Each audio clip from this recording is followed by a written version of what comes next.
পরবর্তী গল্প পেতে আমার চ্যানেলটা অবশ্যই সাবস্ক্রাইব করে রাখবেন। ধন্যবাদ।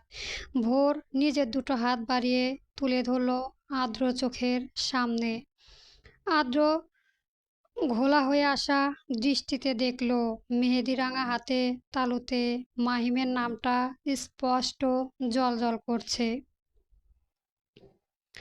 আর্দ্র নিজের স্বাভাবিক রাখার চেষ্টা চালিয়ে ফাঁকা ঢোক গিলে বলল, রং খুব গাঢ় এসেছে ভোর। তারপর ভোরের চোখে চোখ রেখে বলল, তুমি স্বামীর সোহাগী মেয়ে, সারা জীবন ভালোবাসায় ভালো থাকো ভোর, এই প্রার্থনা করি।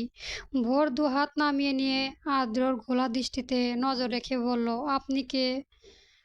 আমি তো আপনাকে কিছুতেই চিনতে পারছি না। কে আপনি? আর্দ্র ঠোঁট এলিয়ে মুখের হাসি আনার চেষ্টা করে বলল, চিনতে হবে কেন ভোর? ভোর কথা বলল না। এ যাত্রা ও শুধু আর্দ্রকে মনে করার চেষ্টা করছে। কোথায় দেখেছে ও আর্দ্রকে? কেন মনে পড়ছে না? আস আসছি ভোর, ভালো থাকো। শুনুন। আর্দ্র থামল না।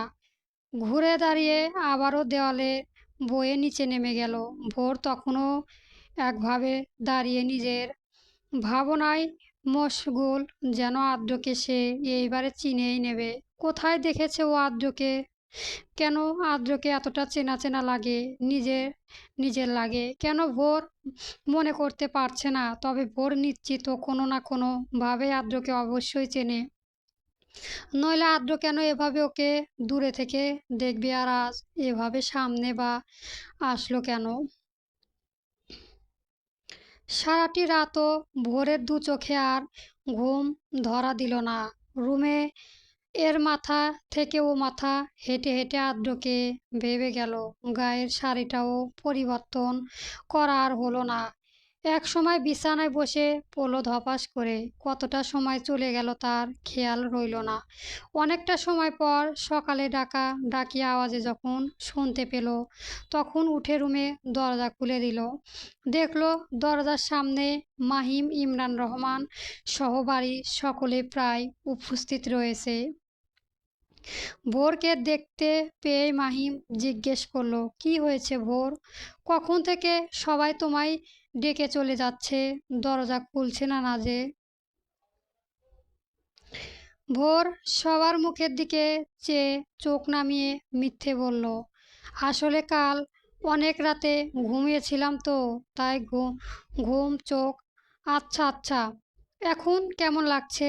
তুমি ঠিক আছো তো? জানতে চাই ইমরান রহমান। ইমরান রহমানের দিকে চেয়ে মিষ্টি হাসলো ভোর, মুখে বলল, ঠিক আছি। আচ্ছা যাও, চেঞ্জ করে গোসল নিয়ে নাও। তোমার খাবারটা রেবেকা রুমে দিয়ে যাবে, কেমন? পার্লার থেকে মেয়েরা এসে আমার মেয়েকে বউ সাজিয়ে দিয়ে যাবে একটু পর। লক্ষ্মী মেয়ের মতো থাকবে, কেমন? হুম। ইমরান রহমান মেয়ের মাথায় হাত বুলিয়ে দিয়ে চলে গেল বাইরের দিকটায়। সেখানে বিয়ের মেহমানদের খাবারের আয়োজন চলেছে। বাবুর্চির দল রান্না শুরু করে দিয়েছে। সেদিকটা ওনাকে নজর রাখতে হচ্ছে। ভোরের নানু বাড়ি থেকে, যদিও ভোরের মামারা চলে এসেছে, তবুও ইমরান রহমানকেই সব দিকে খেয়াল রাখতে হচ্ছে। ভোর ফ্রেশ হয়ে নিল। রেবেকা খাবার আনলে মালিহা নিজেই পাশে বসে খাইয়ে দিল। খাওয়া শেষ হতেই পার্লার থেকে মেয়েরা এসে ভোরকে বিয়ের জন্য সাজাতে শুরু করলো। বিয়ের জন্য আনা লাল বেনারসি শাড়ি আর অর্নামেন্টস ও মেকআপের ভোরকে বধূ সাজিয়ে দেয়া হলো। ভোর প্রাকৃতিকভাবেই সুন্দরী মেয়ে।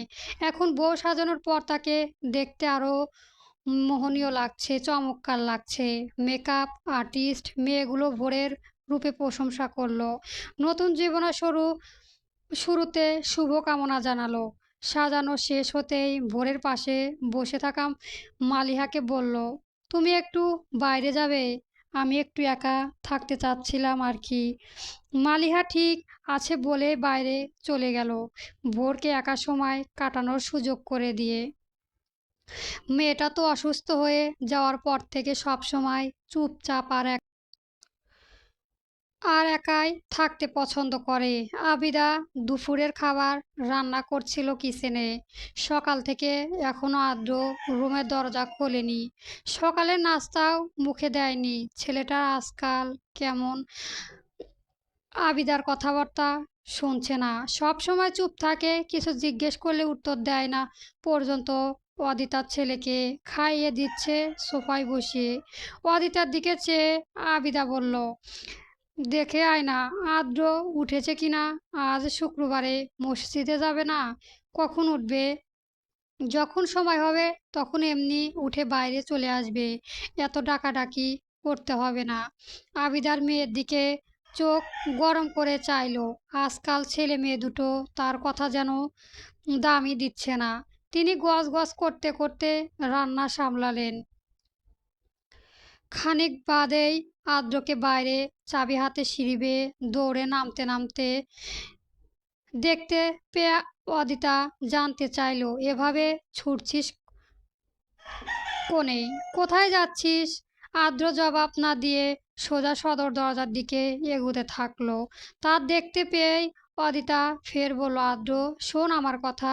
আদ্র যাস না এভাবে।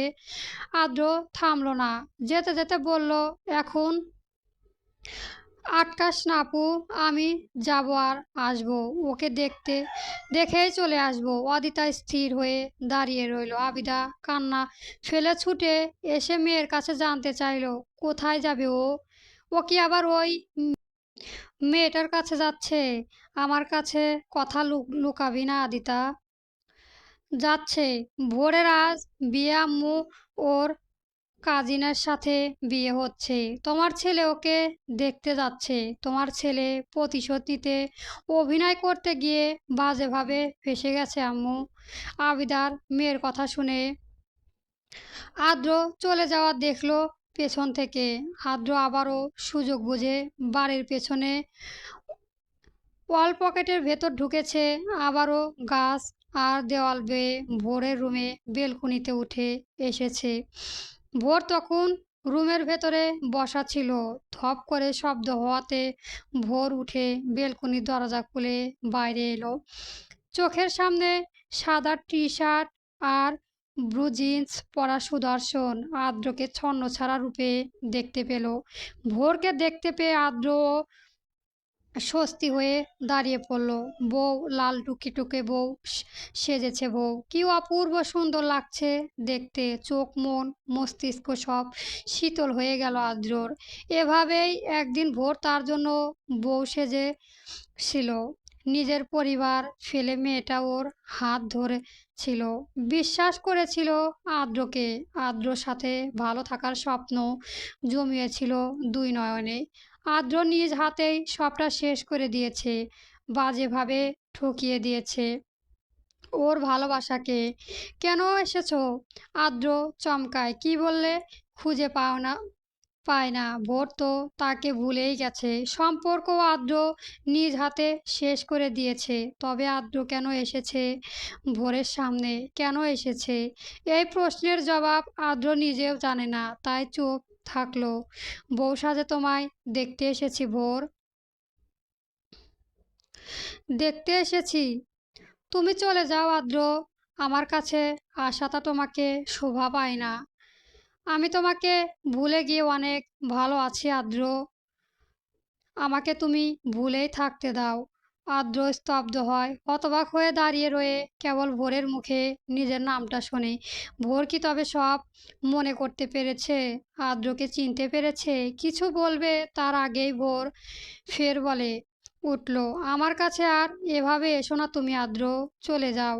ভোর, আমার নাম নেবে না তোমার ওই মুখটাতে, নেবে না আমার নাম। চলে যাও তুমি, আর কখনো আসবে না এভাবে আমার সামনে। তুমি আমাকে মেরে ফেলেছো আদ্র, মরে গেছি আমি সেই দিন। এখন যাও, যা দেখছো তা অনুভূতি, দেহতা শুধু। আমি তোমাকে দেখতে চাই না আদ্র, আমি তোমাকে ভুলে গিয়েছি, ভালো থাকতে থাকতে চাই। চলে যাও, তুমি চলে যাও। আর্দ্র ঠোঁটে ক্ষীণ হাসি রেখে ফুটে উঠল। ভোরের শান্ত দু চোখ নজর রেখে জবাব দিল, আর আসবো না ভোর, আর আসবো না। শেষবার তোমায় দেখতে এসেছিলাম, আর আসবো না। ভালো থেকো সব সময়। অনেক অনেক শুভকামনা রইল তোমার জন্য। তারপর যেভাবে এসেছিল সেভাবেই ফিরে গেল। আদ্র যখন ভোরের চোখের আড়াল হলো, তখন সাথে সাথেই লুকিয়ে রাখা কান্নার দল হিকড়ে সামনে চলে এলো। নোনা জলে ধারাতে গাল ভিজে একাকার হলো। শরীর দুলাতে লাগলো কান্নার তোপে। আদ্রর সামনে অনেক কষ্টে এইটুকু সময় নিজেকে শান্ত রেখেছে ভোর। দেখতে চেয়েছে ভোরও চাইলে সব ভুলে গিয়ে ভালো থাকতে পারে, কিন্তু কেবল ভোর জানে আদ্র ছাড়া সে সে কতটা অসহায় মনে করে নিজেকে। গতকাল রাতে যখন আদ্রকে মনে করার চেষ্টা করেছিল বারবার, তখন মস্তিষ্কে একটু চাপ প্রয়োগ করতেই তীব্রভাবে হিপোক্যাম্পাস একাকার রক্ত সঞ্চয় ছেড়ে যায়। অদ্ভুত যন্ত্রণা বিষিয়ে ওঠে মাথার ভেতরটা। ঝাপসা হয়ে ভেসে ওঠে চোখের পাতায় পুরনো স্মৃতিগুলো। আর ওই একটু মনে করার চেষ্টা করতেই মনে পড়ে যায় সেই দিনের ডিভোর্স পেপারে আদ্রর সিগনেচার করা মুহূর্তটা। একে একে সকল ঘটনা মনে পড়তেই আবারও ভেঙে গুড়িয়ে যায় ভোরের ভেতরটা। আদ্র তাকে ঠকালো কেন, একটু ভালোবাসলো না, এই অক্ষেপের বরফের ন্যায় জমে রইল। এক জমে অক্ষেপ রয়ে গেল ভোরের মনে। আদ্র তাকে কখনোই ভালোবাসলো না। কত সহজেই অভিনয় করে ভোরকে নিজের মায়া জড়ালো। কত অনুনয় বিনয় করে ভোর শুধু ওর আশেপাশে থাকতে চেয়েছিল, কিন্তু আদ্র কুকুরের ন্যায় তাড়িয়ে দিয়েছে ভোরকে। একটুও মায়া দেখায়নি ভোরের প্রতি। কত সহজেই ভোরের না পাওয়া জায়গা আরেক নারীকে দিয়ে দিয়েছে। অথচ ভোর আদ্রকে ভালোবেসেছিল। একটা ভালোবাসার পর ও যে আদ্র ওর হয়নি, সে আদ্রকে কোনো একজন নারী কত সহজে ভালোবাসা ছাড়াই নিজের করে পেয়ে গেল। দরজার বাইরে থেকে মালিহার গলায় আওয়াজ ভেসে আসলো। ভোর নিজেকে স্বাভাবিকভাবে রাখার চেষ্টা চালিয়ে চোখ মুখ মুছে দরজা খুলে দিল। মালিহা ভোরের ভেতরে এসে ভোরকে পরখ করল। তারপর সন্দেহর বশীভূত হয়ে জানতে চাইল, কাঁদছিলে? ভোর চট করে মিথ্যে বলল, আসলে বিয়ে বিয়ে নিয়ে আমি ভয় পাচ্ছি। ভোরের মুখে কথা শুনে মালিহা স্ত্রীত হাসলো, আশ্বাস দিয়ে বোঝালো, ন্যায় বলল, ভয়ের কিছুই নেই ভোর, সব মেয়েদেরই একদিন বিয়ে করতে হয়। নিজের পরিবার রেখে অন্য পরিবারের সকলের সাথে মিলেমিশে থাকতে হয়। তুমি কত লাকি, সেই দিন থেকে তোমাকে বিয়ের পর কোথাও যেতে হবে না। নিজের বাবার সাথে একই বাড়িতে থাকবে। মাহিম ভাইকে তো চেনুই, উনি তোমাকে কত আদর করে, স্নেহ করে। তুমি তার মতো ভালো একটা বন্ধু পাবে। ভয়ের কোনো কারণ নেই ভোর। চলো নিচে যাবে, চলো। একটু পর বিয়ে পড়ানো শুরু হবে। আমাকে তোমার নিয়ে যেতে পাঠিয়েছে। আসো, দেখি আমার সাথে। মেইন রোডের ওপর দিয়ে সর্বোচ্চ গতিতে নিজের বাইকটা চালিয়ে ফিরে যাচ্ছে আদ্র। দু চোখের পাতায় অশ্রুদল টলমল করছে। আদ্র চোখের সামনে রাস্তাটা স্পষ্টভাবে দেখতেও পাচ্ছে না এখন ঠিকঠাক। দু চোখের পাতা ভোরের ওই মুখটা ভেসে উঠেছে প্রতি সেকেন্ডে সেকেন্ডে। ভোর ওকে ভুলে যাওয়ার চেষ্টা করেছে। আদ্র তো তাই চেয়েছিল, যেন ভোর কোনো একদিন ওর মায়া থেকে বেরিয়ে যেতে পারে, যেন নতুনভাবে নিজের জীবনটা সাজিয়ে নিতে পারে। আদ্র কখনোই ভোরকে নিজের কাছে রেখে স্বাভাবিক সুন্দর একটা জীবন উপহার দিতে পারত না। একজন ছেলের পক্ষে কখনো তার বাবার খুনির মেয়ের সাথে সারা জীবন সংসার করা সম্ভব নয়। যেখানে আদ্র মায়ের কাছে কথা দিয়েছিল যে ইমরান রহমানের কাছ থেকে প্রতিশোধ নেবে, তাকে ভালো থাকতে দেবে না। সব তো প্ল্যান মতোই হয়েছিল। ভোর ওকে পাগলের মতো ভালোবাসতে শিখলো। আদ্র ওকে তাড়িয়ে দিয়ে ইমরান রহমানকে ব্যথিত করে দিয়েছে। মেয়ের চোখের অশ্রু দেখে ইমরান রহমান নিজে এসে আদ্রকে রিকোয়েস্ট করেছে যেন মেয়েটাকে আবারও আদ্র ফিরিয়ে নিয়ে যায়। বাবা হিসেবে চোখের সামনে মেয়ের অমন বেহাল দশা তিনি সহ্য করতে পারছিলেন না। এসব তো আদ্র চেয়েছিল, অথচ মাঝে আদ্র নিজেও ভালোবেসে ফেলল ভোরকে। যেই ভালোবাসার কথা নিজের কাছে ব্যথিত কারো কাছে স্বীকার করা যায় না। আদ্রর বুকটা যেন কেউ খামচে ধরলো, যেন রক্তাক্ত হলো। সেখানটায় এতটাই যন্ত্রণা অনুভব এর আগে কখনো হয়নি। বাবাকে হারানোর সময় ওর বয়স অল্প ছিল, তাই যেভাবে উপলব্ধি করতে পারেনি হারানোর যন্ত্রণা। কিন্তু ভোরকে হারিয়ে ফেলায় ওর বুকের অসহনীয় যন্ত্রণা হয়। ওর ভালোবাসার মানুষটা আজ থেকে লিখিতভাবে আরেক পুরুষের হয়ে যাবে। ভোরকে অসম্ভব রকম ভালোবাসবে। ভোরও সময়ের সাথে আদ্রকে ভুলে গিয়ে মাহিমকে ভালোবাসার চেষ্টা করবে। মানুষ চাইলে কি না করতে পারে।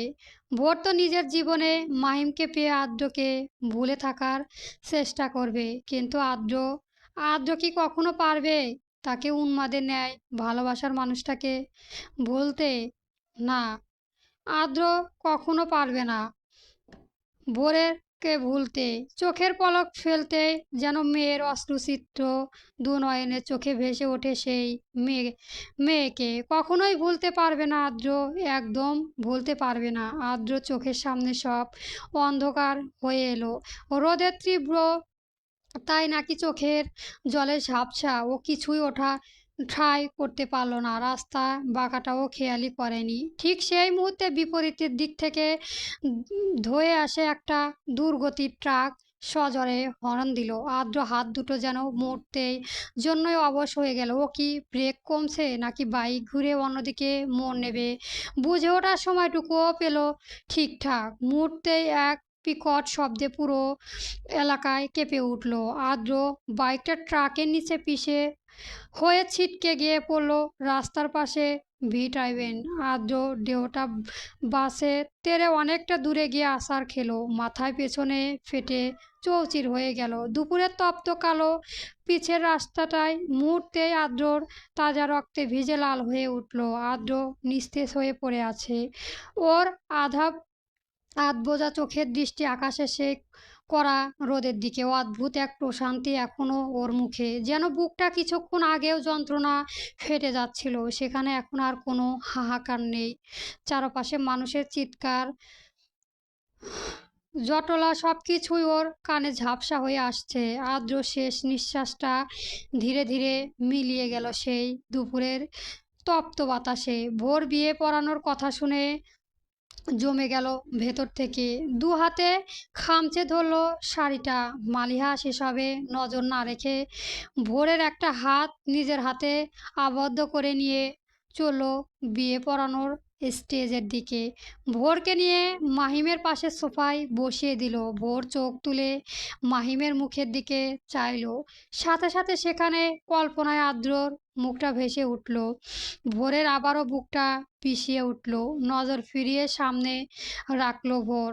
কল্পনার পাতায় তারার আদ্রর বিয়ের আগে প্রেমে পড়ার মুহূর্তগুলো চোখের পাতায় ভেসে উঠল। ইস, আদ্র তখন কি নিখুঁত অভিনয় করে গিয়েছে দিনের পর দিন ভোরের সাথে। বোকা ভোর তা কিছুই টের না পেয়ে দিনের পর দিন অন্ধের মতো ভালোবেসে গিয়েছে কেবল আদ্রকে। মাহিম একটা হাত বাড়িয়ে ভোরের এক হাতে নিজের হাতের তালুতে তুলে নিল। সাথে সাথে ভোর চমকে চাইল মাহিমের মুখের দিকে। ভোরের কিছু হয়ে গেলে যে ইমরান রহমান বাঁচবে না তা ভোর খুব ভালো করেই জানে।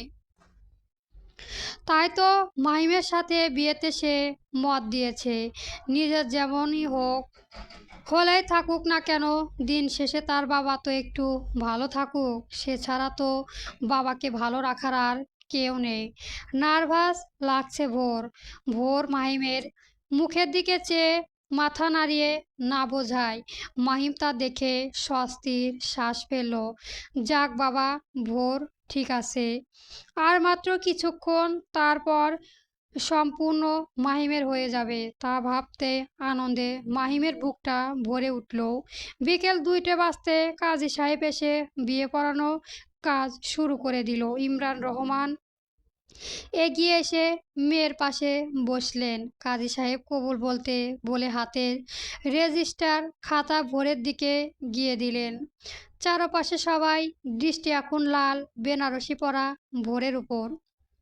ইমরান রহমানের মেয়ের মাথায় হাত রেখে নিশ্চুপ স্বরে বললেন, মা, কবুল বলো কাজী সাহেবের মুখে মুখে। মাহিম অনেক ভালো ছেলে, ও তোমাকে অনেক সুখে রাখবে। ভোর মাহিমের দিকে একবার তাকালো। মাহিমের চোখের ভেতরে নিয়ে কত স্বপ্ন, কত ইচ্ছে জমা রয়েছে, কিন্তু ভোরের চোখে তখনও আর্দ্র সাথে ফেলে আসা দিনগুলো স্মৃতি ভেসে উঠেছে।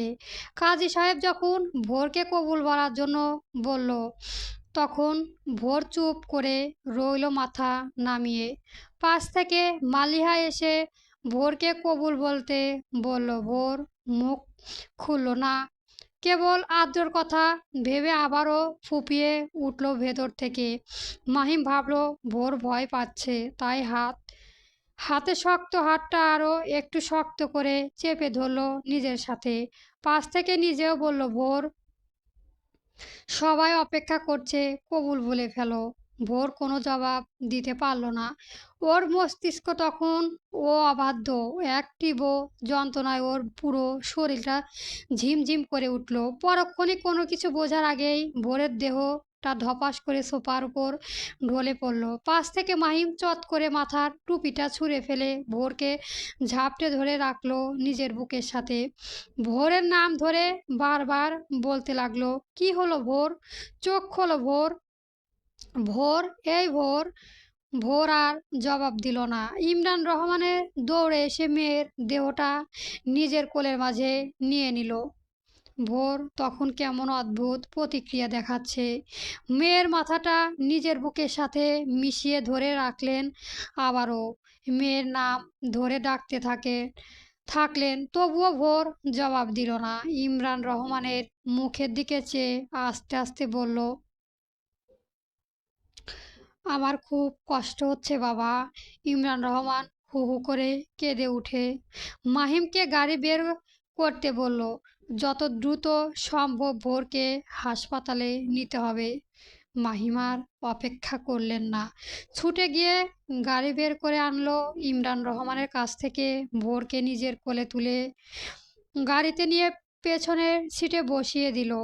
মাহিম, মালিহা আর রেবেকা সাথে উঠে বসলো ওর কাছে।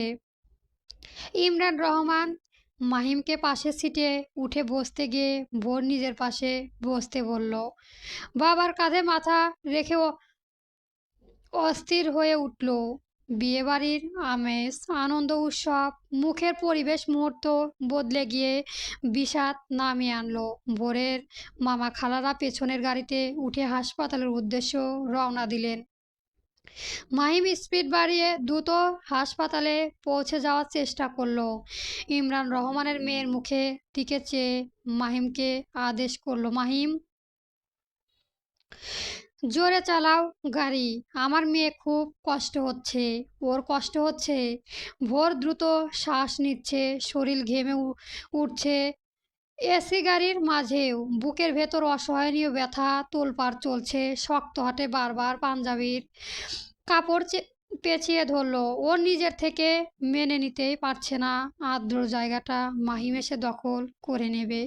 যে বুকে আদ্রর বসবাস, সেই বুকে মাহিম স্থান কি কি করে পারবে? ও আর কিছুই ভাবতে পারছে না। অদ্ভুত যন্ত্রণা শরীর আষাঢ় হয়ে আসছে ধীরে ধীরে। হঠাৎ রাস্তার মাঝখানে পাকা ভারী দেখে মাহিম বাধ্য হয়ে গাড়ি থামালো। সামনে তাকিয়ে বোঝার চেষ্টা করলো কি হয়েছে ওখানে। পাশ দিয়ে যাতায়াত করার যাত্রীকে জিজ্ঞেস করলো, ওখানে কি হয়েছে? এভাবে রাস্তা ব্লক হয়ে রয়েছে কেন? লোকটা যেতে যেতে বলে গেল, সামনে বাইক অ্যাক্সিডেন্ট হয়েছে বাজেভাবে। বাইক চালক মারা গেছে ঘটনার সাথে, এখন ওনার লাশ নিয়ে যাওয়া হচ্ছে। আহারে কি সুন্দর দেখতে ছেলেটা, কি ভয়াবহ মৃত্যু হলো। বুকের হাড় সবগুলো মনে হয় গুঁড়ো গুঁড়ো হয়ে গেছে। নাক মুখ কান দিয়ে সামনে রক্ত গড়িয়ে পড়েছিল, মুখটাও ঢেকে গেছে রক্তের স্রোতে। মাহিম পেছনে ঘুরে অন্য রাস্তা দিয়ে যাওয়ার কথা ভাবলো। তারই মাঝে গাড়িতে থাকা রেবেকা মালিহা উচ্চস্বরে কেঁদে বলল, ভোরকে জড়িয়ে। মাহিম পেছনে ঘুরে দেখল ভোরের পুরো শরীরটা একটা তীব্র ঝাঁকুনি দিয়ে ধনুকের মতো বেঁকে গেল। একটা দীর্ঘ নিঃশ্বাস বুক চিরে বেরিয়ে এলো ওর। আর ঠিক তার পরক্ষণই সব নিথর। ইমরান রহমানের কাপড় খামচে ধরে রাখা ভেতরের হাতটা আগলা হয়ে কোলের উপর পড়ে গেল। লোকে বলে অল্প শোকে কাদর, আর অধিক শোকে পাথর। কথাটা যেন সত্যি হয়েছে আজ ইমরান রহমান আর আবিরার ক্ষেত্রেও। স্বামীর মৃত্যুর পর ছেলে মেয়ের মুখের দিকে চেয়ে যে মালিহার নিজেকে বাঁচিয়ে রেখেছিল, আজ সেই ছেলের মৃত্যু উনি যেন উন্মাদ হয়ে উঠেছে। আদ্র নেই, এই কথাটা উনি মানতেই চাইছে না। চোখের সামনে দিয়ে যেই ছেলে ঘরের বাইরে বের হলো, সেই ছেলে কি করে মরা লাশ হয়ে ফিরতে পারবে? এই সহজ কথাটা উনি মানতে পারছেন না। অদিতার হাজবেন্ড পুলিশের বড় অফিসার বলে ক্ষমতা দেখিয়ে লাশ কাটা সেরা করতে না না দিয়ে সোজা বাসায় এনেছে। ভাইয়ের মৃত্যুতে অদিতা জ্ঞান হারিয়ে ফেলেছে বারে বারে। অবস্থা খারাপ বলেই ওকে শান্ত করিয়ে রাখা হয়েছে ঘুমের ইঞ্জেকশন দিয়ে। আবিদা এখন পর্যন্ত ছেলের লাশ দেখেনি। মুফতাহিনা আদ্র মৃতদেহের পাশে বসে কোরআন পড়েছে আর নীরবে চোখের জল ফেলেছে। তার তো এক মেয়ে ছাড়া আর সন্তান নেই। আদ্রকেই নিজের সন্তানের ন্যায় আদরে ভালোবেসে বড় করেছে, আজ সেই ছেলের লাশ চোখের সামনে দেখতে হচ্ছে। আহ এই যে মেনে নেওয়া যায় না। তার মৃত্যু আগে কোনো কোলে পিঠে রেখে বড় করে তোলা হয়েছে ছেলে, মৃত্যু হবে। অথচ মৃত্যুর সময় কখনো বয়স হিসেব করা হয় না। একটু আগেই আদ্র দেহটা শেষবার গোসল করিয়ে দেওয়া হয়েছে। মাগরিব নামাজের পর জানাজার করে ফেলবে। এমন লাশ বেশি সময় বাইরে রাখা যাবে না। মুফতাহিনার মেয়ে আর আদ্র খালারা মিলে আদিবাকে টেনে এনে আদ্রর মুখটা শেষবারের মতো দেখিয়ে দিলেন। আবিদাই একদম ছোট অবুঝ শিশুর ন্যায় এসে আদ্রর মুখটা দেখল। কি ভেবে খাটিয়া লাশে বসালো। আদ্রর মুখে নিজের হাত বুলিয়ে দিল। এটা তার ছেলে, তার বুকের মানিক, তার আদ্র, তার অংশ। মুখ নামিয়ে ছেলের কপালে চুমো খেলেন, গায়ে হাত রেখে ফিস ফিস করে বললেন, আমাকে একলা করে দিয়ে গেলি বাবা। আমার কথা তুই ভাবলি না একবারও? তুই ছাড়া আমি বাঁচব কিভাবে? আমিও খুব শীঘ্রই চলে আসব তোর কাছে। তুই কিন্তু একদম মা ছাড়া ভয় পাবি না আদ্র। আমি আসবো তো, একটুও ভয় নেই। বলতে বলতে তিনি শরীরের ভর ছেড়ে দিয়ে জ্ঞান হারিয়ে বোনের কাঁধে ওপর পড়ে গেলেন। সবাই ওনাকে ধরে ধরে রুমে নিয়ে গিয়ে বিছানায় শুইয়ে দিলেন। বাড়ির এক কোণে ভোরের মায়ের কবরের পাশে নতুন করে আর একটা কবর খোঁড়া হয়েছে। আজ ইমরান রহমানের মেয়ের বিয়ের দিন ঠিক করে রেখেছিলেন।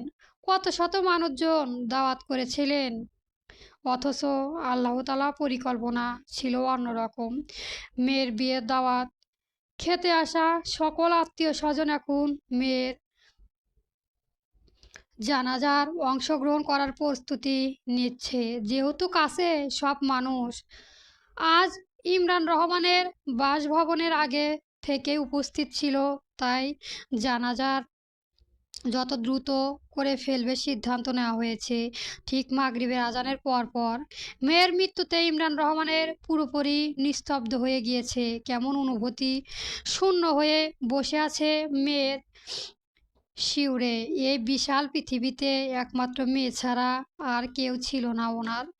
আজ সেই মেয়েও বাবাকে একা করে দিয়ে না ফেরা দেশে চলে গেল। মাহিম মামার পাশেই বসে বসে ভোরের খাটিয়ার দিকে চেয়ে আছে। ভোর তাকে কোনো সুযোগ দিল না। কেন কেন ভোর ওর হলো না? কেন এতটা ভালোবাসার পরও ভোর ওর ভালোবাসাকে গ্রহণ করলো না? মাহিমের বুক জ্বলছে, মন পুড়ছে। মাহিমেরও যেন আজ থেকে এই বিশাল পৃথিবীতে ভোর নামক ভালোবাসাটা মেয়েটা নেই। ভোর আর নেই।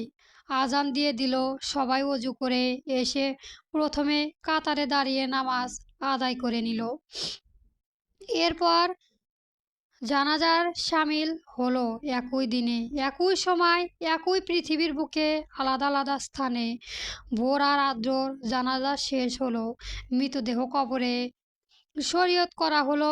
ইমরান রহমান সেই রাতে মেয়ের মৃত্যুর শোকে জর্জরিত হয়ে ম্যাসিভ হার্ট অ্যাটাকে করে বসলো। সেই সাথে ব্রেইন স্ট্রোক করে মস্তিষ্কের বাম পাশে ব্লক হয়ে গেল। ইমরান রহমানের দেহের ডান পাশটা অচল হয়ে পড়ল। তিনি সারা জীবনের জন্য প্যারালাইজড হয়ে হুইল চেয়ারে বরণ করল।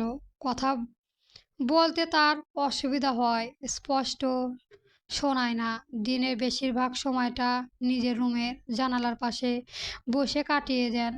মেয়ে আর স্ত্রীর কবরের দিকে চেয়ে কবেই তিনি ওই কবরগুলো পাশে জায়গা করে নিবে সেই দিনের আশায় দিন গুনতে থাকেন। মাহিমকে প্রতিদিন নিয়ম করে বিকেলবেলা ভোরের কবরের পাশে গিয়ে বসে থাকতে দেখা যায়। কখনো হাত ভর্তি ফুল নিয়ে আসে, কখনো লাল, কখনো নীল রঙের চুড়ি নিয়ে আসে। ইমরান রহমানের কষ্ট হয় তখন। প্রতিশোধে এই আসম যুদ্ধে কেউ জিতল কিনা বোঝা গেল।